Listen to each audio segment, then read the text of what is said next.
Welcome to today's video. Today I wanted to talk to you about this book by Anais Nin. It's an author I just discovered.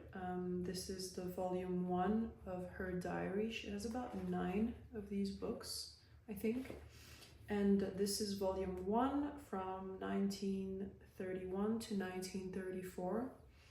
Rather than talking about it, I wanted to read some pages that really how can I say, amazed me, for lack of a better word, right now. Actually, this author, Anais Nin, has been teaching me a lot of words. Her writing is kaleidoscopic. Kaleidoscopic. I don't know how to say it in English. Evanescent. It made my soul feel tumultuous. It kind of awakened a storm within me when I first started reading it, and still now when I really fall into reading it, I'm not able to read it for too long, because especially those first few pages, I really felt like I was whispering directly to my soul. I was thinking last night in bed how I could describe Anais Nin. And the first thing that came to mind, and I hope I can describe it as well as I did last night, I actually recorded it on my phone, so we'll see. This is Olga from the future here. At the end, my explanation of her writing, at least the way I perceive her writing, was way more concise and striking when it just came to my head at 1 in the morning. So I'm gonna include that over the video. I would describe Anais Nin as the most talented harp player, and I am the harp. And she strikes the most powerful chords and the most powerful vibrations. But instead of her being only a harp player, she plays every single instrument imaginable, and I become that instrument through her reading. I am that instrument. But instead of it being instruments, she plays with life, as if the elements that are contained within life, like people, books, objects, situations, personalities, physical appearances, dynamics, beauty, ugliness, confusion. She plays with those as if they were instruments, as if they clearly revealed their strings to her. And she touches upon things that are so incredibly mundane, yet she makes them all so magical. It feels like she sees a world that's deeper, and yet also a world that's, so if the object in question is here, be it a person or a situation or something completely ephemeral that's not graspable, it feels like Anais Nin, she goes to the core of things, but to the core that is outside of things. So she goes under, beyond, like upwards, to the sides. She goes everywhere and all around. She makes that object in question expand. Now that I explained to you a little bit about how I view Anais Nin, I want to read to you a couple pages. And I saw these pages as very interesting, and not only these, for the insights she gives me about one of my favorite themes, if not like my life study theme, is art is life and life is art. It's my view on art, and art is life and life is art is my thesis title. I now don't really know if I enjoy this title anymore, but it kind of gives you an idea of my view on art and how there is no limits to it. And I really enjoyed her perspective, how there is a possibility of dialogue, and how she makes me perceive more about, many more facets about my statement.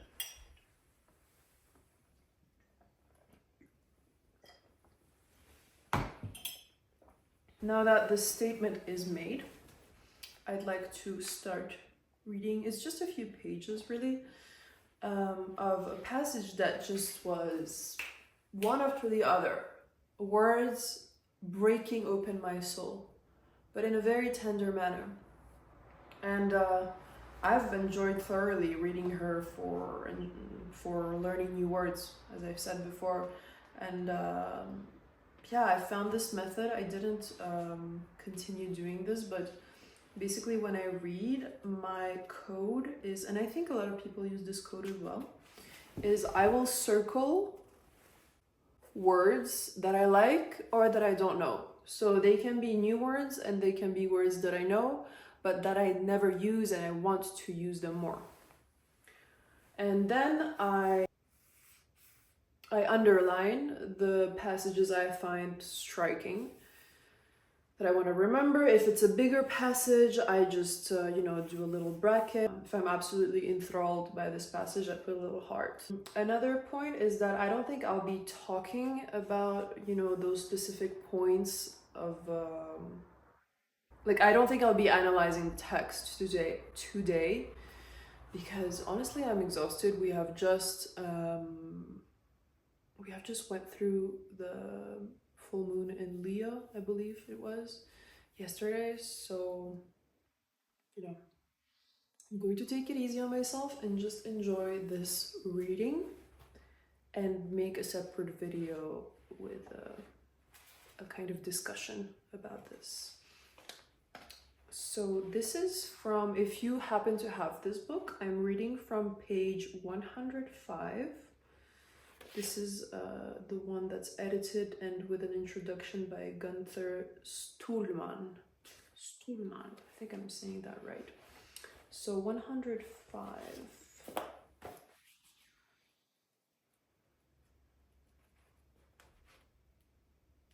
Let's see if there's any characters. She loves to include letters.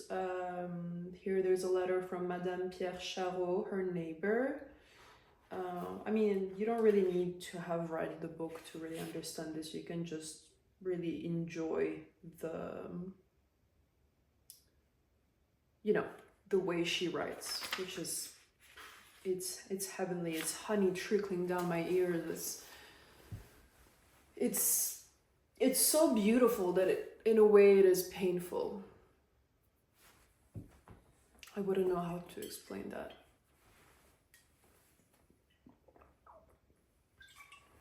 Yet.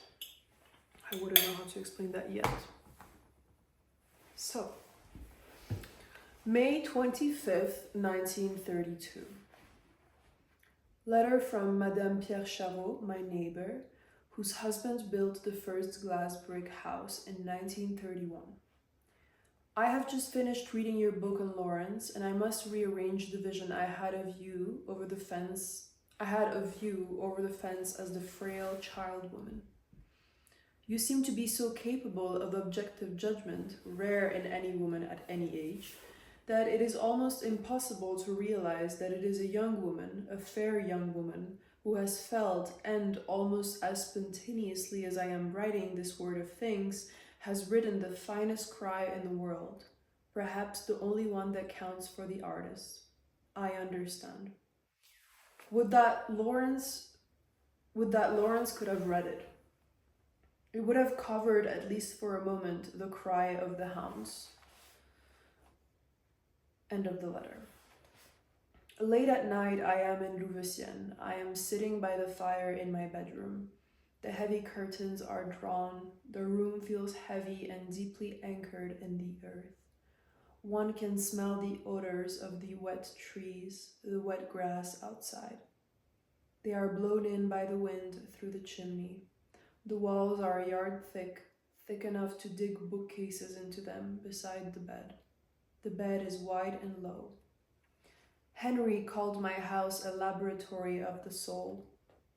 Enter this laboratory of the soul where every filling will be x-rayed by Dr. Alendi. Dr. Alendi is her psychoanalyst. To expose the blocks, the twists, the deformations, the scars which interfere with the flow of life. Enter this laboratory of the soul where incidents are refracted into a diary, dissected to prove that every one of us carries a deforming mirror where he sees himself too small or too large, too fat or too thin. Even Henry, who believes himself so free, blithe, and unscarred. Enter here where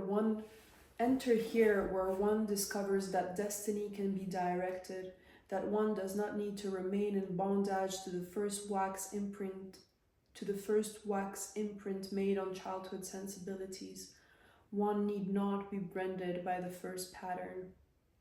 Once the deforming mirror is smashed, there is a possibility of wholeness. There is a possibility of joy. It is Dr. Alendi who does the dissecting and the explorative operations. I bring them home and sift them to catch impurities and errors in the diary, and then I tactfully, poetically, artistically transmit what I have learned to Henry. By the time it reaches him, it does not have a clinical odor. It is not expressed in a homely jargon of analysts. He balks out some of it, but when it is properly adorned, seasoned, dramatized, he is interested. So I tell Dr. Alendi all my life, and Henry tells me all of his. Man can never know the kind of loneliness a woman knows. Man lies in a woman's womb only to gather strength.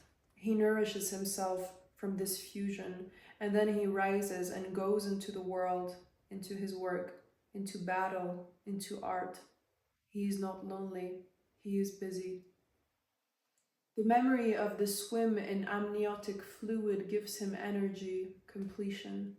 The woman may be busy too, but she feels empty. Sensuality for her is not only a wave of pleasure in which she has bathed and a charge of electric joy at contact with another. When man lies in her womb, she is fulfilled. Each act of love is a taking of man within her, an act of birth and rebirth, of childbearing and man-bearing. Man lies in her womb and is reborn each time anew with a desire to act, to be. But for woman, the climax is not in the birth, but in the moment when man rests inside of her. Fred, Henry, other friends, and I at the cafe, talking, discussing, arguing, storytelling, until the electric lights went out in the street. The night was dispersed, and a dim, shy, sienna-colored dawn entered the window. The dawn. The dawn, I repeated. Henry thought it was the dawn itself which was a new experience. I could not explain what I felt. It was the first time I had not felt the compulsion to escape. It was the first time I had abandoned myself to fraternity, exchange, confessions, without feeling suddenly the need to take flight. All night I had stayed there, without experiencing that abrupt end to fusion, that sudden and painful consciousness of separation, of reaching ultimately and always the need of my own world. The inability to remain outside, estranged at some moment or other from everyone. This had not happened. This dawn had come as the first break in the compulsion and tyranny of inadaptation. The way I once concealed from myself this drama of perpetual divorce was to blame the clock. It was time to go, in place of now I must go, because relationship is so difficult for me, so strained, so laborious, its continuance, its flow. I never knew what happened. At a party, at a visit, at a play, a film, came a moment of anguish. I cannot sustain the role, the pretense that I am at one with others, synchronized.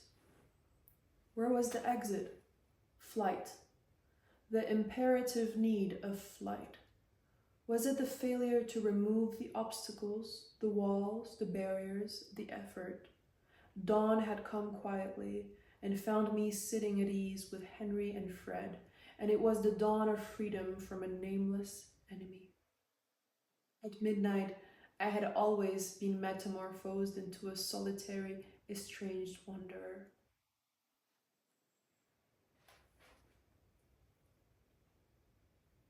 I wonder if I should read more.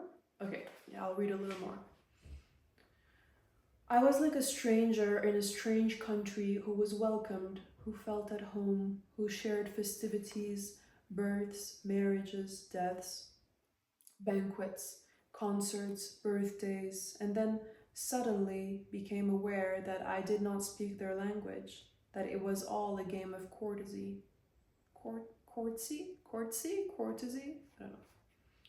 What locked me out? Over and over again, I was thrust myself into roomfuls of people with a genuine desire to amalgamate with them.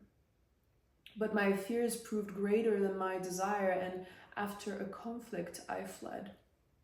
Once alone, I reversed the process and suffered to be locked out and abandoned by those who were talking and laughing in a commonly shared enjoyment and pleasures. It was I who made the move out of the enchanted circles, but because I felt as if this circle were electrified against burglars, something I could not cross, could not defy. I longed to be a part of every intense, every joyous moment, every moment of life, longed to be the woman who was weeping or laughing, the woman who was being kissed amorously before everyone, the woman who was given a flower to wear, the woman who was being helped into the bus, the woman who was leaning out of a window, the one who was being married, the one who was giving birth. The hero of this book may be the soul, but it is an odyssey from the inner to the outer world, and it is Henry who is dispelling the fogs of shyness, of solitude, taking me through the street and keeping me in a cafe until dawn. Before Henry, I thought art was the paradise, not human life, that in art alone could pain become an abstraction. It was a man's way of mastering pain, to put art and space and time and history and philosophy between himself and human life. Art was the prescription for sanity and relief from the terrors and pains of human life.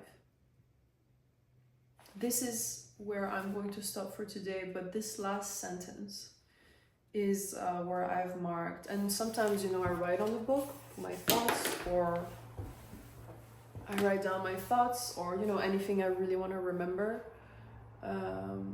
So I wrote definition of art, this last sentence for her. This is her definition of art as it seems, or what it used to be for her. So let's reread it. Art was the prescription for sanity and relief. Goodness gracious, my pen is alive today. Art was the prescription for sanity and relief from the terrors and pains of human life. See, this is why I love this, because this gives me such a great little point, or what's the word for this? Spunto in Italian. From the terror. Why can't art be present inside the terrors and pains of human life? And it is to me. This is something I'll talk about more in the video dedicated to, this art is life and life is art talk, which will also, I think, be a manifesto. Actually, why not? Making a manifesto for this YouTube channel, really making a manifesto for my life, which it's already there, but you can always make it better and refine it day by day. I hope you enjoyed these pages. I thoroughly enjoyed reading them to you. Reading out loud, I think, is such an artistry. I think it's very important to take the time to work on your diction, to work on your pronunciation, to work on even recording yourself and appreciating your own voice, and taking the time to speak slowly, not eating your words and like speaking like all the teenagers today. It's like no shade to the teenagers, no shade to not even the teenagers, everyone, most people. It's just become such a rare art to speak slow, to speak grounded yet floating, to learn new words, to play with speech as if it was a song, because it is a song, if you want it to be. So thank you for watching. If you're still here, this is the book I was reading, if you want to get it. I might continue this. Tell me if you enjoyed it, but even if you don't, I will continue anyways. And yeah, I was about to add also, reading aloud is like one of my dream jobs. I would have done it also for no money. One of my visions was me going to elderly houses. I don't know if that's something you can say, and read for them, because they need entertainment, they need company. So one day. And reading for kids is like a whole other thing, because you have to make all the voices, and that's also very fun. But now I can realize this dream through YouTube, and I'm very grateful for the existence of writers such as Anais Nin. If you know writers similar to her, I would be so glad to read your comments, points of views, anything, as long as they are kind and considerate. Thank you, and I'll see you next week. I think this is the signature now. It's the blow, the bleh. I'm tired. I'm gonna pay now because my blah blah blah blah blah. I'm done speaking.